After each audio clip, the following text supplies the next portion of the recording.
CM pass ಧಾರವಾಡದಲ್ಲಿ 1 ಗಂಟೆ traffic jam. Jubilee ವೃತ್ತದಲ್ಲಿ ವಾಹನ ಸಿಲುಕಿ ಸಾರ್ವಜನಿಕರಿಗೆ ತೊಂದರೆ. ಆಂಬ್ಯುಲೆನ್ಸ್ಗೂ ಸಹ ದಾರಿ ಇಲ್ಲ, ನಾಗರಿಕರ ಅಸಮಾಧಾನ. ಧಾರವಾಡ ನಗರದ ಪ್ರಮುಖ ರಸ್ತೆಯಲ್ಲಿ ಟ್ರಾಫಿಕ್ ಜಾಮ್ ಆಗಿ ಸುಮಾರು 1 ಗಂಟೆಗೂ ಹೆಚ್ಚು ಕಾಲ ವಾಹನಗಳು ಸ್ಥಗಿತವಾಗಿದ್ದವು. ಸಾರ್ವಜನಿಕರು ತೊಂದರೆ ಅನುಭವಿಸುವ ಘಟನೆ ಇಂದು ಸಂಜೆ ನಗರದಲ್ಲಿ ನಡೆದಿದೆ.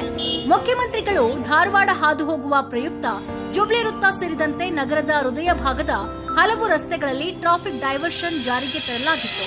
ಆದರೆ ಡೈವರ್ಷನ್ ಮತ್ತು ವಾಹನ ನಿಷೇಧದ ಕ್ರಮದಿಂದ ಟ್ರಾಫಿಕ್ ನಿಯಂತ್ರಣ ತಪ್ಪಿ ಸುಮಾರು 1 ಕಿಲೋಮೀಟರ್ ವ್ಯಾಪ್ತಿಯಲ್ಲಿ ವಾಹನಗಳು ಸಿಲುಕಿಕೊಂಡು ಬಸ್, ಲಾರಿ ಸೇರಿದಂತೆ ಆಂಬ್ಯುಲೆನ್ಸ್ ಕೂಡ ವಾಹನಗಳ ನಡುವೆ ನಿಲ್ಲಬೇಕಾದಂತಹ ಪರಿಸ್ಥಿತಿ ನಿರ್ಮಾಣವಾಯಿತು. ಸುಮಾರು 1 ಗಂಟೆಗೂ ಹೆಚ್ಚು ಕಾಲ ಸಂಚಾರ ವ್ಯತ್ಯಯವಾಗಿದ್ದು ಸಾರ್ವಜನಿಕರು ಆತಂಕಕ್ಕೆ ಒಳಗಾದರು.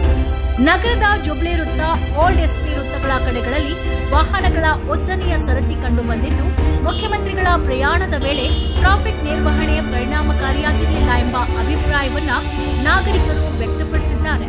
ಟ್ರಾಫಿಕ್ ಪೊಲೀಸರ ಸಂಚಾರವನ್ನ ಸರಿಪಡಿಸುವ ಹೊಣೆ ಹೊತ್ತು ಬಳಿಕ ಪರಿಸ್ಥಿತಿ ಸಾಮಾನ್ಯಗೊಂಡಿತು. ಮುಖ್ಯಮಂತ್ರಿಗಳ ಸುರಕ್ಷತಾ ಕ್ರಮಗಳೊಂದಿಗೆ ಸಾರ್ವಜನಿಕರ ಸಂಚಾರವು ಸಮನ್ವಯವಾಗಿ ನಡೆಯುವಂತಹ ಕ್ರಮ ಕೈಗೊಳ್ಳಬೇಕಿದೆ ಎಂಬ ಅಭಿಪ್ರಾಯವನ್ನ ಸ್ಥಳೀಯರು ಹೇಳುತ್ತಿದ್ದಾರೆ. ವರದಿ ಕೆಂಚಪ್ಪ ಮುಮ್ಮಿಗಟ್ಟಿ, ಶ್ರೀನಿಧಿ ನ್ಯೂಸ್, ಧಾರವಾಡ.